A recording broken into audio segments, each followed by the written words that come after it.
Graça e paz a todos em nome de Jesus.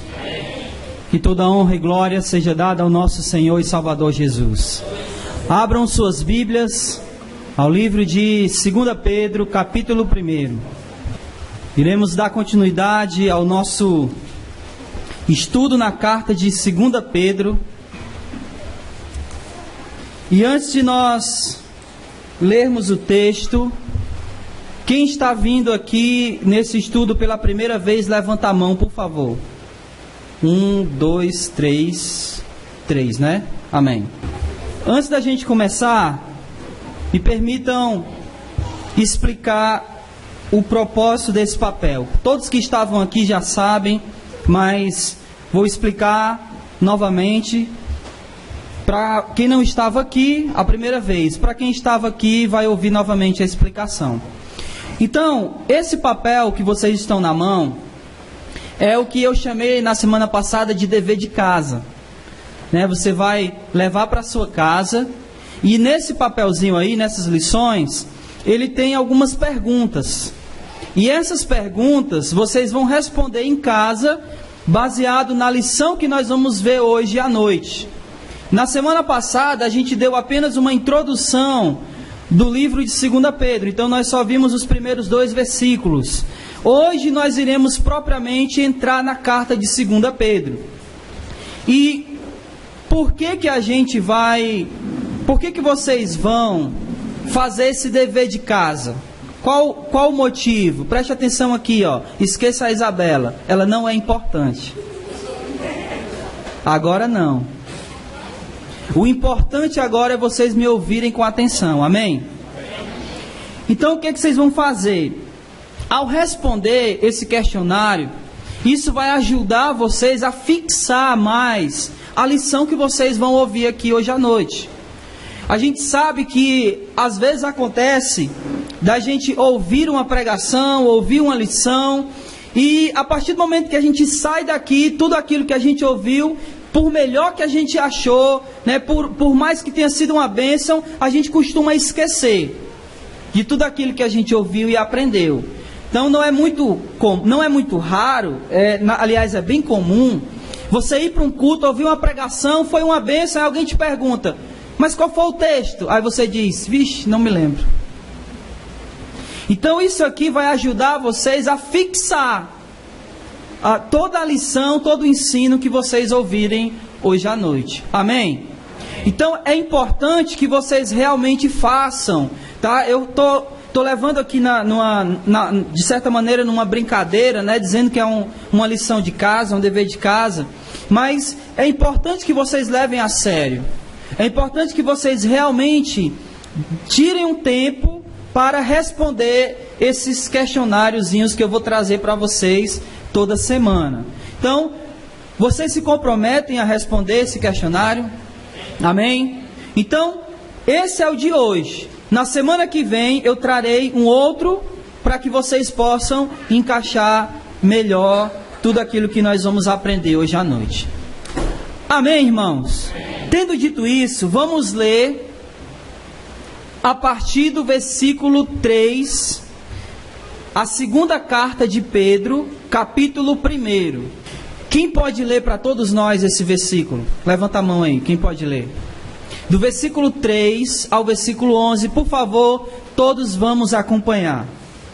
Visto como o seu divino poder nos deu tudo o que diz respeito à vida e piedade, pelo conhecimento daquele que nos chamou por sua glória e virtude, pelas quais ele nos tem dado grandíssimas e preciosas promessas, para que por elas fiqueis participantes da natureza divina, havendo escapado da corrupção que pela concupiscência há no mundo. E vós também, pondo nisto mesmo toda a diligência, acrescentai à vossa fé a virtude, e a virtude a ciência, e a ciência a temperança, e a temperança a paciência, e a paciência a piedade, e a piedade o amor fraternal, e ao amor fraternal a caridade. Porque se em vós houver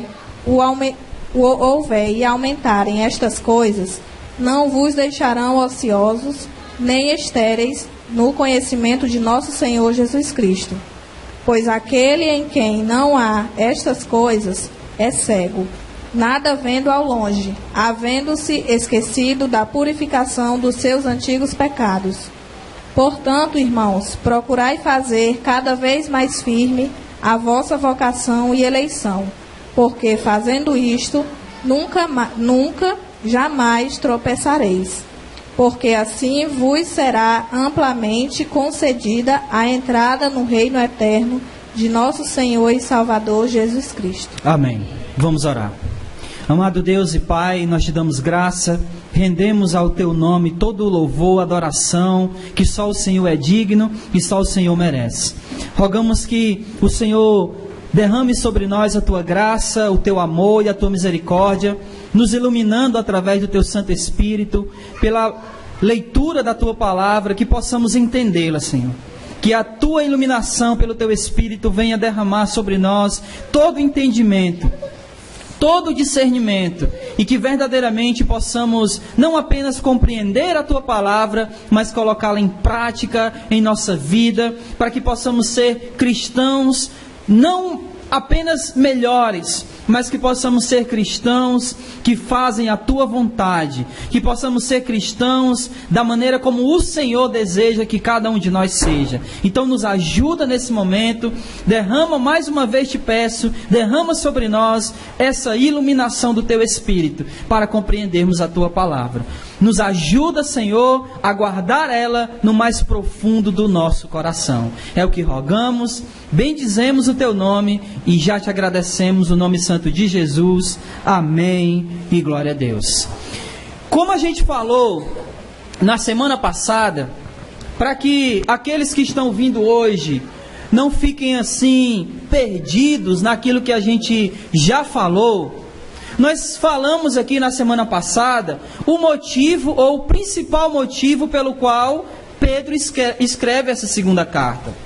E a gente disse que o motivo pelo qual Pedro escreveu essa segunda carta é diferente da primeira. Na primeira carta, ele estava incentivando aqueles irmãos que estavam passando por perseguição a continuarem firmes na fé, na crença no Evangelho do nosso Senhor Jesus Cristo. Aqui em 2 Pedro, o motivo é outro. Pedro escreve essa segunda carta para refutar tanto os falsos mestres como falsos ensinamentos provenientes desses falsos mestres. Então, o principal ponto de Pedro aqui nessa segunda carta é refutar, afugentar esses falsos mestres, esses falsos ensinamentos que estavam adentrando na igreja do nosso Senhor e Salvador Jesus. Amém? E aí, ele introduz aqui na sua segunda carta, como introdução, ele faz os versículos 1 e 2.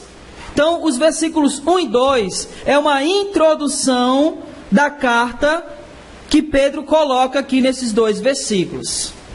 Uma coisa que antes da gente entrar propriamente dito nos versículos aqui, uma coisa que eu quero chamar a atenção de vocês. Todo mundo está com um papelzinho aí na mão? Amém? Vocês estão vendo esse papelzinho? Lá embaixo onde tem página 57, tem isso aí para vocês? Tem? Vocês estão vendo que em cima tem escrito assim, ó, chaves para o texto. Vocês estão vendo? Notem que, preste atenção, ele vai dar aí temas para essa carta. E um desses temas, o primeiro aí é o quê? É o quê? O conhecimento. Essa é uma palavra que recorrente vai vir na carta de 2 Pedro. Ele vai estar enfatizando muito essa questão do conhecimento, de conhecer, mas não é qualquer conhecimento, é o conhecimento de Jesus. É você conhecer Jesus, quem Ele é, quem de fato Jesus é. E é por isso que no versículo 3, no versículo 2, ele diz o seguinte: graça e paz sejam multiplicados pelo pleno quê? Conhecimento de Deus e de Jesus, nosso Senhor. Então, já como introdução, ele já coloca aqui a questão do conhecer Jesus. E por que Pedro faz isso? É muito simples. Pedro, ele vai refutar, ou ele está aqui escrevendo para refutar o erro, para refutar o falso ensino, para refutar os falsos mestres. E qual é a melhor maneira de nós identificarmos aquilo que é errado? Conhecer o quê? O certo. Então Pedro, ele começa dizendo isso, que nós devemos seguir ou multiplicar o pleno conhecimento de Deus e de Jesus Cristo, o nosso Senhor. Tendo dito isso, ele começa falando o seguinte no versículo 3. Acompanhe, por favor.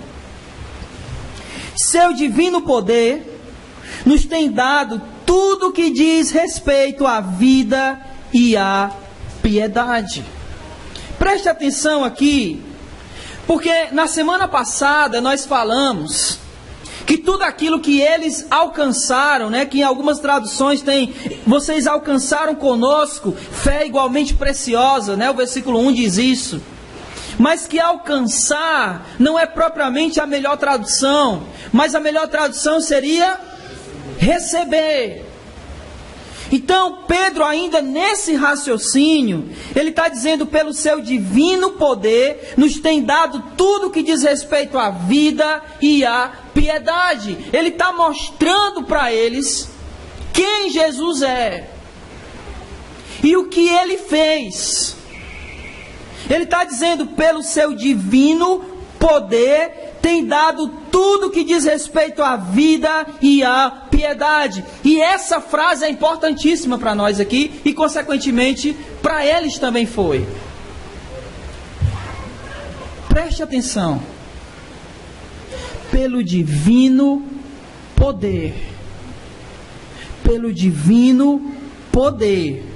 Ele nos tem dado tudo que diz respeito à vida e à piedade. Olha como isso aqui é fantástico e fundamental.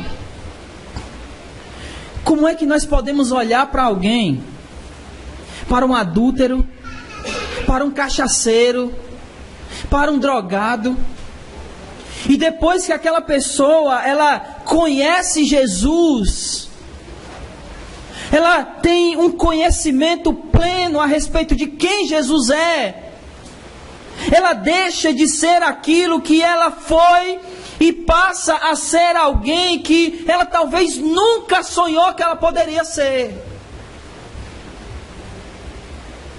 Deixa eu explicar isso melhor.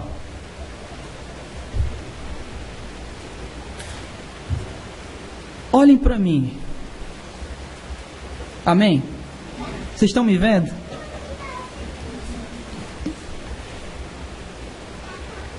Eu já bebi muita bebida alcoólica. Eu já andei muito em boates. Eu já farriei bastante. Numa dessas farras eu quebrei o carro do meu pai. Numa dessas farras eu coloquei 16 pessoas dentro do carro e vim de madrugada furando tudo que era sinal vermelho, passando com mais de 100 km por hora, em tempo de morrer. Eu já andei em lugares que talvez você hoje duvide que eu possa ter andado nesse lugar. Agora olhe para mim. Você acha possível eu ter feito isso? Olhe para mim agora. Você me imagina fazendo isso? Sim ou não? É isso que eu quero dizer para vocês. É esse divino poder que tem o poder total de pegar um homem corrompido e morto pelo pecado e viver ele. Amém. Porque é isso que Pedro está dizendo, olha, pelo seu divino poder, nos tem dado tudo que diz respeito à vida e à piedade. Nós não somos o que somos por nossa causa. Nós somos o que somos por causa do divino poder de Jesus, que nos transforma, que nos dá vida, que nos dá a condição de viver uma vida piedosa, aonde nós jamais poderíamos imaginar que um dia poderíamos viver. Agora, esqueça a minha figura, olhe para você. Imagine tudo aquilo que você já fez. E veja hoje aquilo que Deus fez com você. Só um poder divino é capaz de transformar um homem e uma mulher corrompido pelo pecado num santo. É isso que Pedro está tentando mostrar para eles. Foi pelo divino poder de Jesus que nos deu vida. Não é algo que vocês alcançaram. Não é algo que vocês conseguiram pelo esforço de vocês. Foi pelo divino poder de Jesus. Porque Ele é Deus. E Ele havia falado isso lá no final do versículo 1. Quando ele diz assim, olha, por meio da justiça do nosso Deus e Salvador, Jesus Cristo. Só Deus pode transformar o homem. E esse Deus se chama Jesus de Nazaré. Então foi pelo divino poder de Jesus que nos deu a vida e a piedade. Se você hoje vive uma vida santa, você não vive essa vida por causa da tua força. Você não vive uma vida santa porque você é bom, porque você é melhor, porque você tem força. Você vive essa vida santa por causa do divino poder de Jesus que habita e age e rege a sua vida. É por Ele. É por isso que o apóstolo Paulo vai dizer que é porque dele, por ele, para ele são todas as coisas. Tudo vem dele, tudo vem pelo poder dele, tudo vem pelo divino poder do nosso Senhor Jesus Cristo. E isso é importante, irmãos.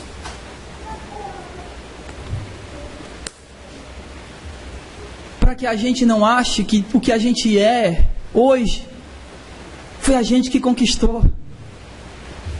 Talvez isso sirva para nos colocar no nosso lugar, para a gente perceber quem a gente é de verdade, ou o que a gente era, ou o que a gente seria se não fosse o poder divino de Jesus. Nenhum de nós estaríamos aqui hoje se não fosse esse poder divino. E não é um poder qualquer, é um poder que tem a capacidade de uma transformação enorme. Talvez por isso a palavra aqui seja a palavra dunamis, que é da onde deriva a palavra dinamite. Você já ouviu o poder destruidor de uma dinamite? Você já teve a noção, já conseguiu perceber quanto a dinamite ela tem um poder devastador? É a mesma situação aqui. É um poder devastador, mas não no sentido de devastar, mas um poder que restaura com maior ainda capacidade do que a dinamite. Se a dinamite tem o poder de destruir, o poder divino de Jesus tem superior poder de restaurar. Amém? Mas ele continua. Seu divino poder nos tem dado tudo que diz respeito à vida e à piedade, pelo pleno quê? Conhecimento daquele que nos chamou por sua própria glória e virtude. Se nós somos o que somos hoje, nós só somos porque um dia nós conhecemos o nosso Senhor Jesus. E Ele nos transformou. Mas olha aqui uma coisa interessante. Ele diz: pelo pleno conhecimento daquele que nos chamou pelo quê? Por sua glória e virtude. Olha que coisa sensacional. Ele está falando que aquele que nos chamou por sua glória, em outras palavras, é aquilo que nos atraiu a Jesus. O que foi em Jesus que nos chamou a atenção, que fez com que a gente se sentisse atraído, chamado a Ele, foi a sua glória e a sua virtude. Como assim? O que seria glória e virtude? A glória dele, como aquilo que ele sempre foi, Deus. E a virtude é aquela vida dele reta e santa. Deixa eu mostrar isso dentro da Escritura.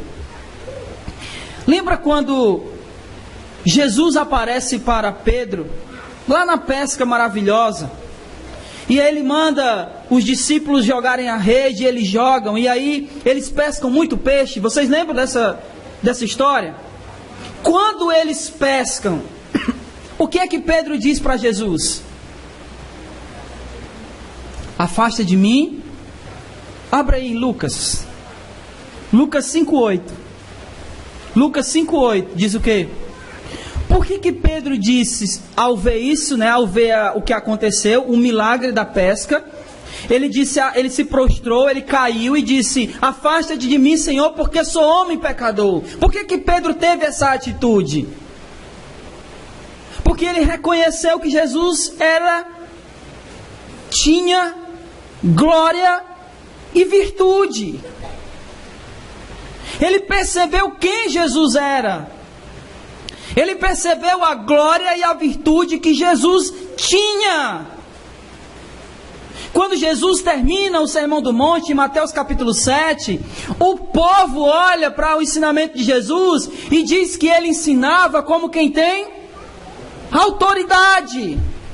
O povo percebia em Jesus uma virtude diferente. Quando Jesus estava se dirigindo para curar o servo do centurião, ele manda um outro servo e diz o que para ele? Não sou digno de que entres na minha casa. Por que eu estou falando tudo isso? Eu estou falando isso porque é quando nós conhecemos quem Jesus é quando nós reconhecemos a glória e a virtude nele, é somente aí que a gente vai reconhecer quem nós somos de verdade, quem Jesus é de verdade. E é nesse momento que nós somos atraídos pelo que Ele é. Preste atenção. A gente não vem para Jesus porque Ele pode nos dar alguma coisa. O que nos atrai em Jesus é o que Ele é. É ver o que Ele é de verdade. A sua glória como unigênito do Pai. A sua virtude de santidade, de retidão. É isso que nos atrai nele. O seu amor. A sua justiça. A sua fidelidade ao Pai. É isso que nós olhamos, contemplamos, e é isso que nos atrai a Jesus. Não é a promessa de casa, carro, dinheiro, mansões, prosperidade. Não é isso que nos atrai. Não foi isso que fez com que a gente fosse chamado por Jesus. O que nos atraiu foi a sua glória e a sua virtude, que estava direcionada para nós, apresentada para nós, e o que nós precisávamos era de perdão. E foi essa glória e esse amor que nos fez enxergar que o perdão dele estava oferecido para cada um de nós. Não era a capacidade dele de nos dar coisas, mas era a capacidade dele, a sua glória e a sua virtude, de perdoar os nossos pecados. Foi isso que nos atraiu a Jesus.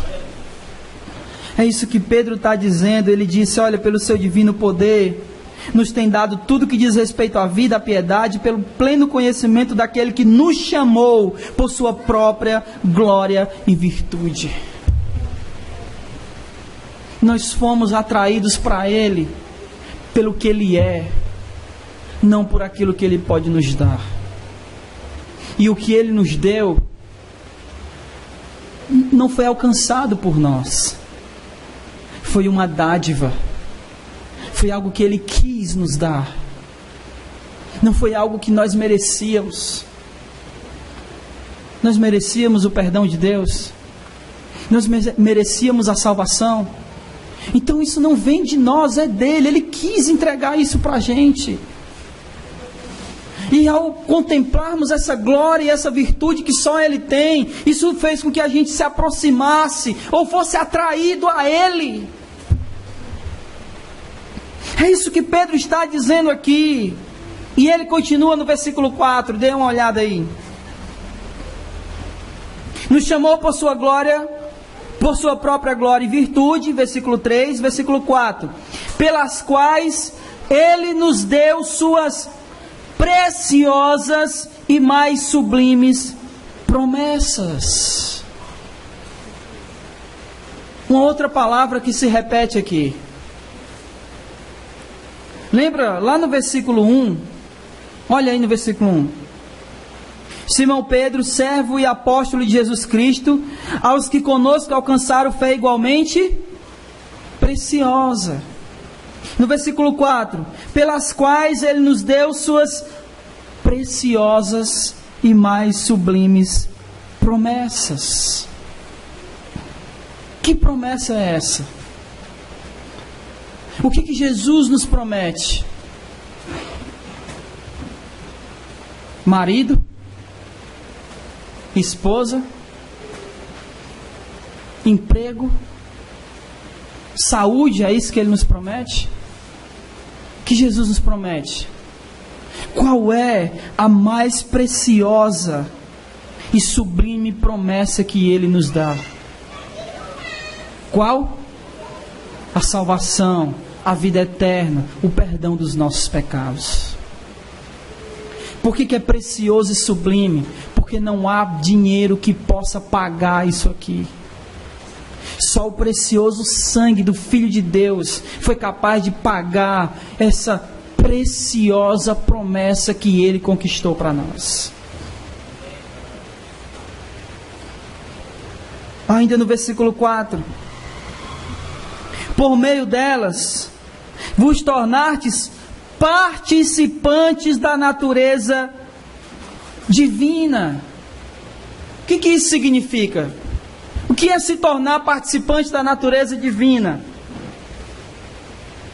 Olha, nós vamos nos tornamos, ele está dizendo que nós nos tornamos participantes da natureza divina. O que isso significa? A gente vai ser Deus? Nos tornaremos deuses? Então o que seria nos tornar participantes da natureza divina? Tem duas coisas aqui. A primeira é que nós iremos receber um corpo glorificado no fim dos tempos. Amém? Então o nosso corpo será como o dele, teremos a mesma natureza da de Jesus. Mas também tem uma outra coisa. Quando nós somos regenerados,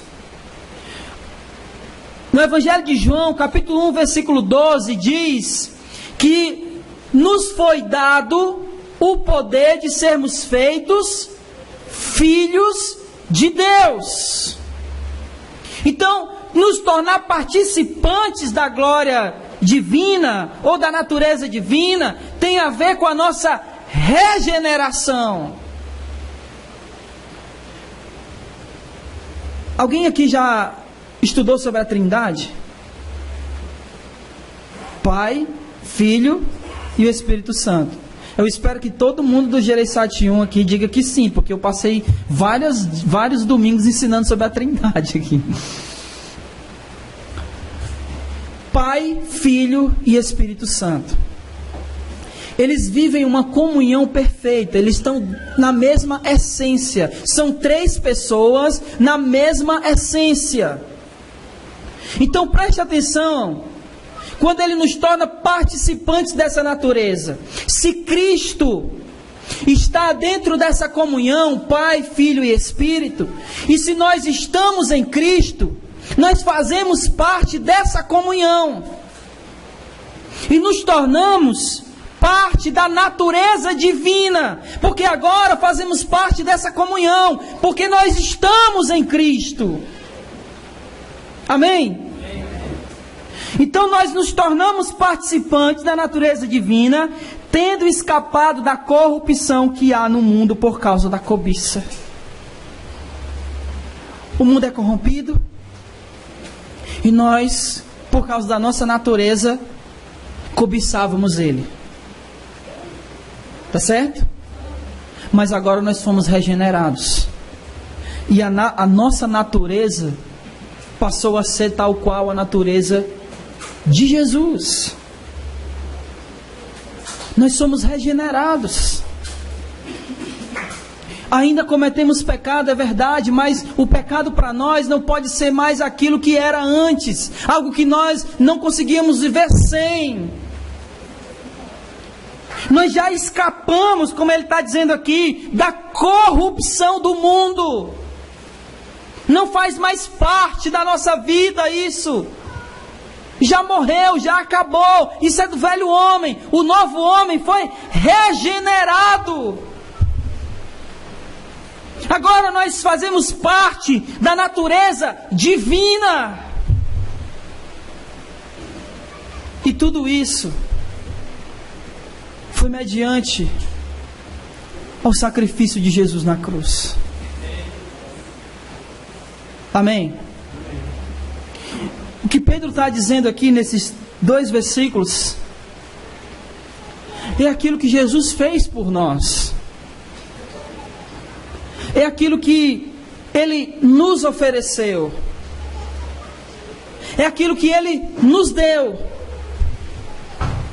E agora nos versículos 5 ao 7, Ele vai dizer como nós agora regenerados temos que viver. Olha como é que ele começa o versículo 5.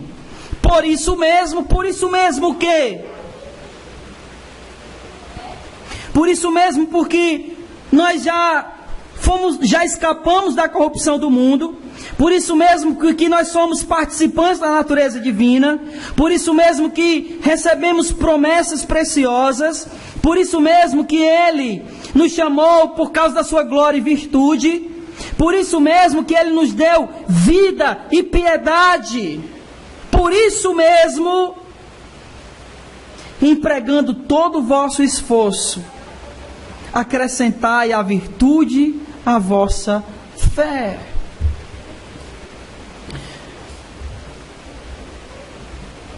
Tudo que ele vai dizer aqui para frente, daqui para frente, não são coisas fáceis de fazer. Não são. E Pedro sabia disso. E é justamente por isso que ele começa o versículo dizendo o quê? Olha aí na sua Bíblia. Como é que ele começa o versículo? Como? Não, versículo 5. Por isso mesmo o quê? Aplica-te assim? Aplicando. Na NVI é como, Peu? Empenha-te. Na minha aqui, que é a Almeida século 21, é esforça-se. Faz tudo possível. Pedro tinha consciência de que tudo que ele vai falar daqui para frente não é algo fácil, mas é algo possível. E isso nos mostra um pouco do que é a fé. Olha, Cristo, presta atenção. Cristo já nos deu vida. Não é isso que ele está dizendo aqui? Que aquilo que Cristo fez nos deu vida, o divino poder nos deu vida e piedade, não é isso? Então tudo que que ele vai falar daqui para frente, não é algo que a gente faz para alcançar a vida. É algo que a gente vai fazer porque ele nos deu a vida. Então se ele nos deu vida, que é o que ele está dizendo nos versículos 3 e 4, nós devemos viver assim, mas mesmo assim, não é algo fácil.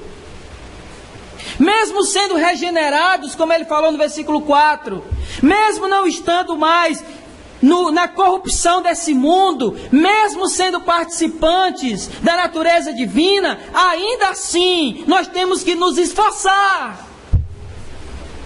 Porque não é algo fácil de se fazer o que ele vai falar daqui para frente. É algo difícil.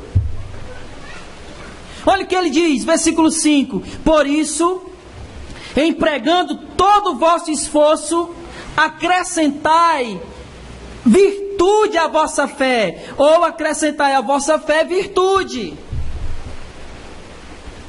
E o que é virtude? Virtude é uma perfeita moral. Olha só uma coisa interessante. Acrescente virtude à vossa fé. Não é só uma questão de crer, mas é uma questão de crer e praticar. Porque ele está dizendo, olha, tudo bem, nós somos salvos pela graça, nós somos salvos pela fé, mas uma vez que Deus nos entregou essa salvação, agora nós não vamos estagnar, não vamos ficar parados, a gente vai fazer alguma coisa. A gente vai ter uma moral, uma virtude perfeita. A nossa moral vai ser inabalável, nós seremos santos. A pergunta, é fácil? Sim ou não? Por isso ele diz, esforça-te. Não é só crer em Jesus, é esforçar para ser. Não é só eu creio em Jesus e eu sou crente. Eu creio em Jesus e me esforço para ser crente. Não para alcançar a salvação, mas porque Jesus me alcançou. E uma vez alcançado por Jesus, eu tenho que me esforçar para viver essa vida.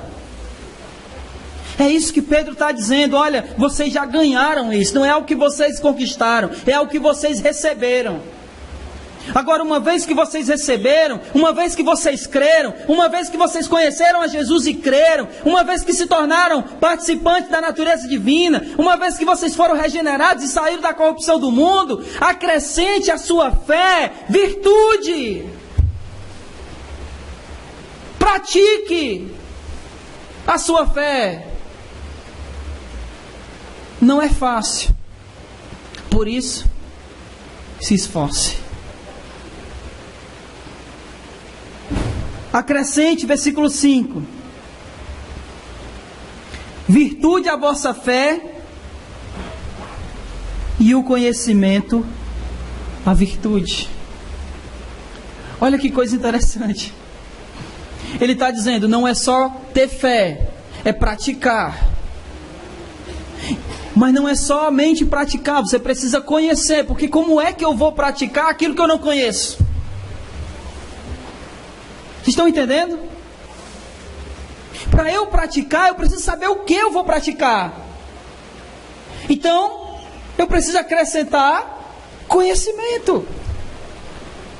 Então, quanto mais eu conheço a respeito de Jesus, mais eu pratico. É isso que Pedro está falando. Versículo 6.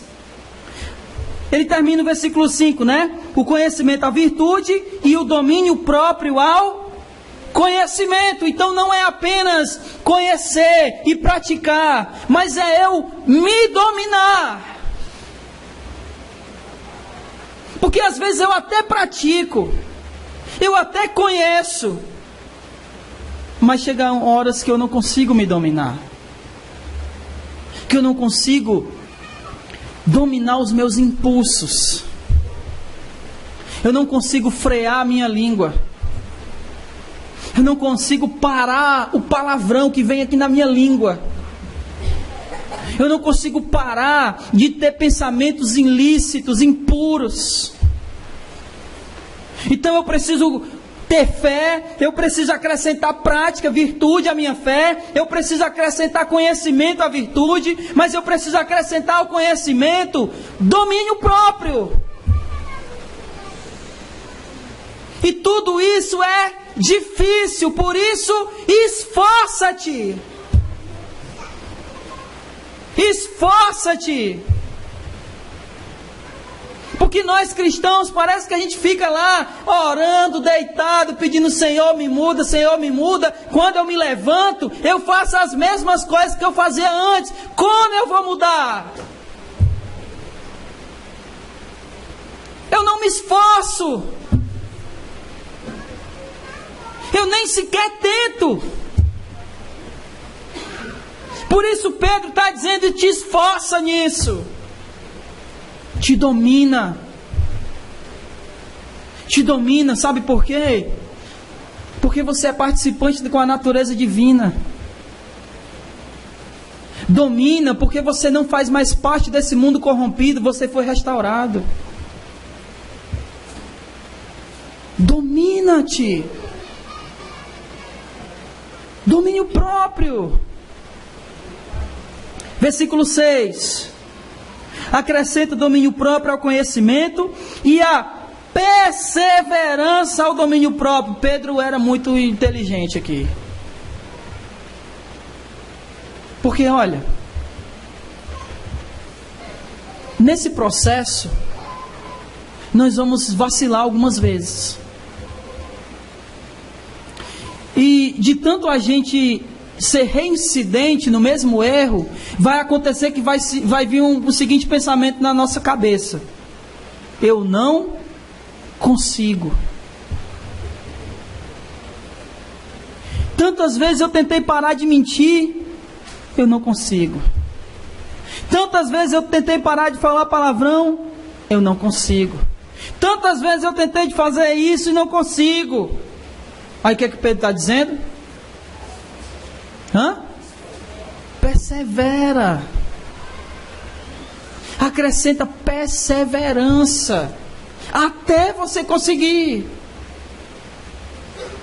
A perseverança é você continuar sem pensar em fracassos anteriores. Isso é perseverar. E você nunca vai parar, porque afinal de contas, Cristo te mudou. O poder divino atua em você. Amém? Amém. Continuando.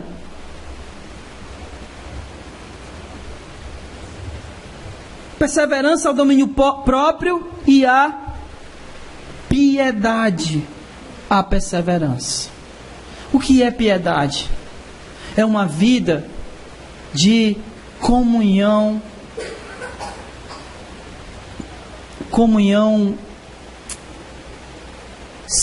uma comunhão com Deus sem rupturas, uma comunhão constante, em oração, em leitura da palavra, em jejum. Isso é uma vida piedosa. Porque nós sabemos que nesses momentos onde a gente pensa em desistir, nós só conseguimos perseverar se nós tivermos uma comunhão, uma vida piedosa, uma comunhão constante com Deus. Porque é Ele que vai nos dando força. Lembra do que eu falei no começo? Quem é que nos transforma? Quem é que nos transforma? O poder divino. Quem é que nos dá uma vida? O poder divino. Quem é que nos dá piedade? O poder divino. Por isso eu tenho que ter uma vida piedosa, tenho que acrescentar a piedade, a perseverança. Em outras palavras, eu só vou perseverar se eu tiver uma vida piedosa, de leitura, de oração e de jejum. Caso contrário, não perseverarei. Porque a força não é minha, a força é dele. Por isso eu tenho que ter uma vida piedosa, acrescentada à minha perseverança. Continuando. Versículo 6 ele termina. E a piedade, a perseverança, versículo 7. E acrescentar fraternidade à piedade. Fraternidade é a capacidade de se entregar pelo outro. Não é somente uma vida de oração e de leitura da palavra e de jejum, mas também uma vida onde eu me entrego ao outro, onde eu vivo a minha vida não pensando em mim, mas pensando, como o apóstolo Paulo disse, primeiramente no outro. Como o apóstolo Paulo disse, fazendo com que o outro seja mais importante do que eu.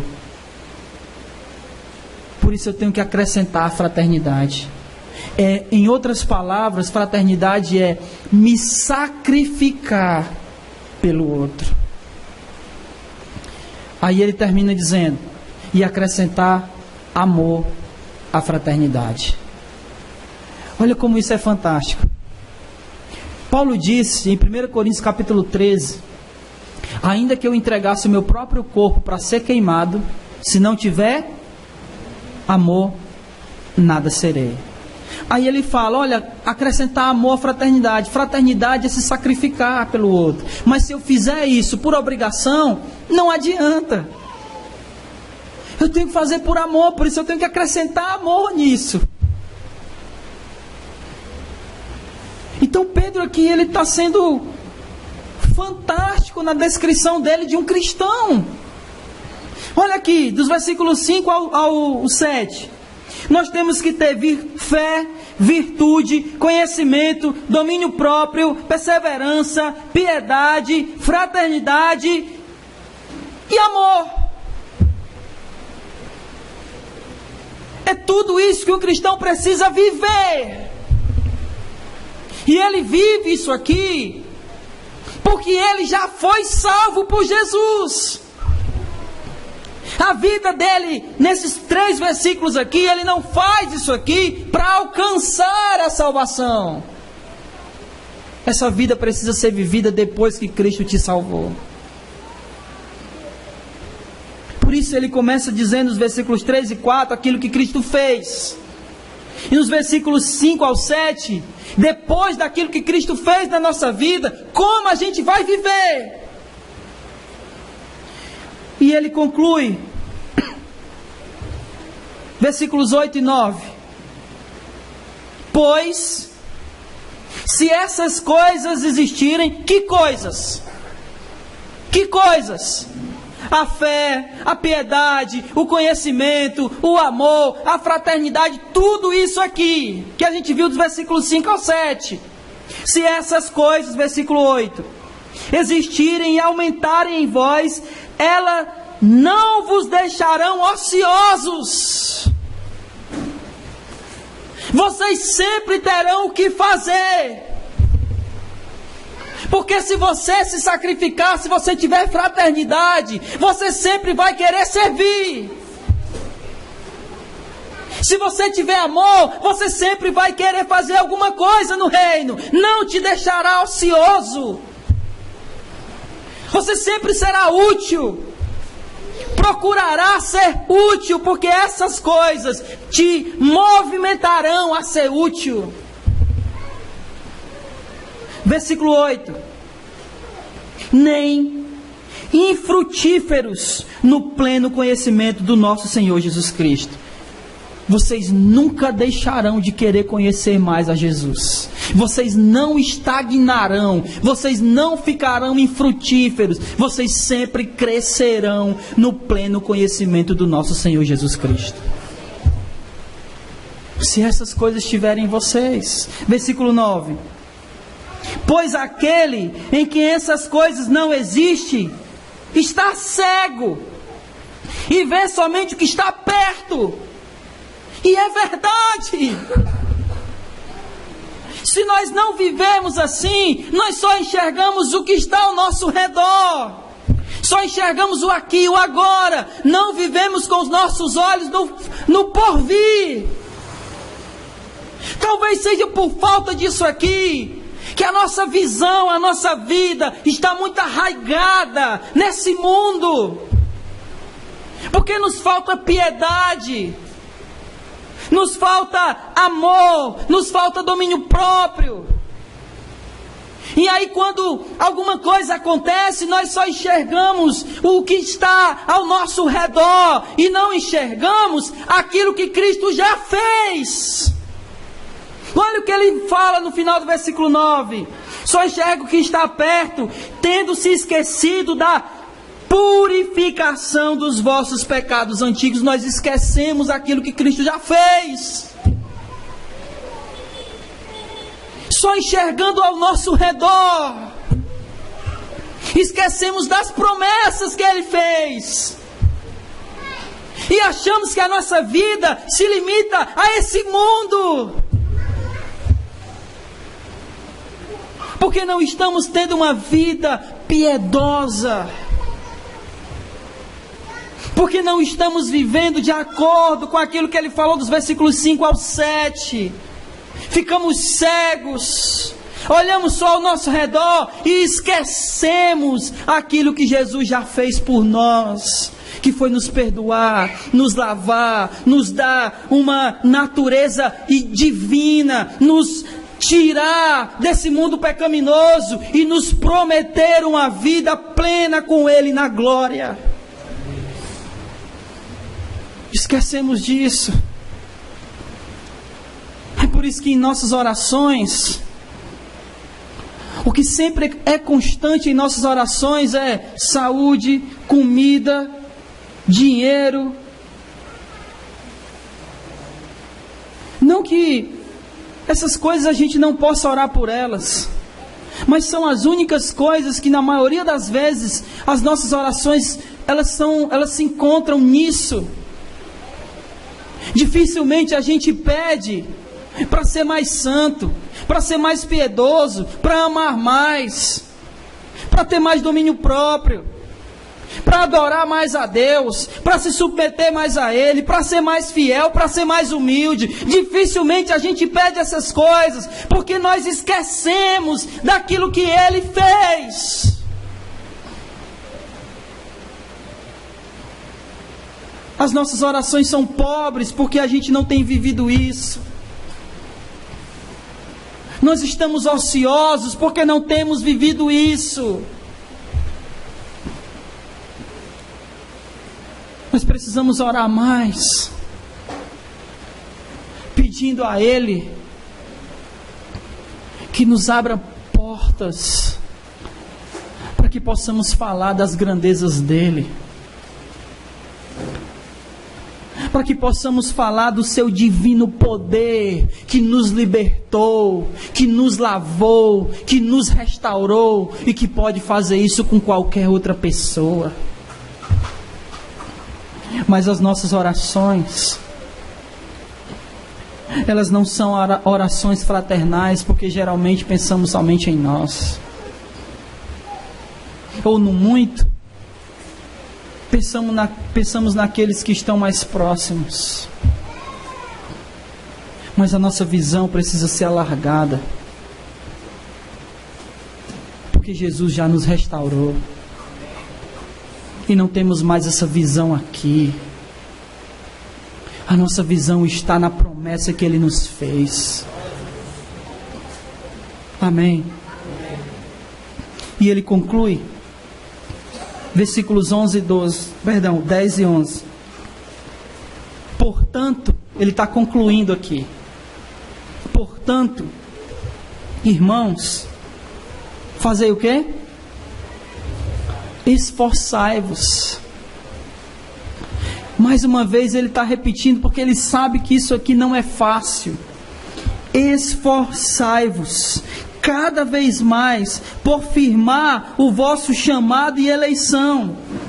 Porque fazendo isso o quê? Tudo aquilo que ele falou dos versículos 5 ao 7. Jamais tropeçareis. Se vocês viverem assim, vocês jamais tropeçareis. Versículo 11. Pois assim vos será amplamente concedida a entrada no reino eterno do nosso Senhor e Salvador Jesus Cristo. Amém, irmãos? Pedro aqui foi fantástico. Fantástico. Olha, Cristo já nos salvou. Ele nos deu Ele nos chamou pela sua glória e virtude e nos deu promessas. E tudo isso Ele deu. Nenhum de nós era digno ou comprou. Ele nos deu.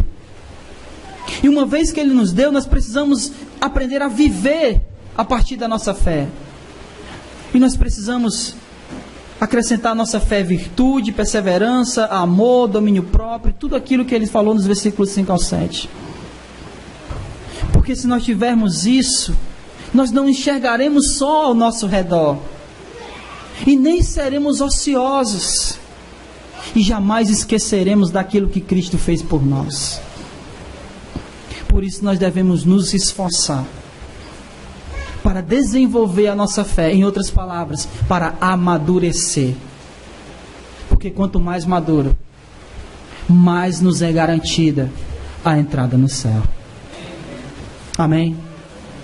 Que o Senhor nosso Deus nos abençoe. Eu peço que não esqueça de dar uma olhadinha nessa folhinha em casa e tentar responder tudo que está aí. Estou disponível a vocês para me fazerem perguntas durante a semana sobre a lição e sobre as perguntas que tem aí. Amém? Vamos ficar de pé.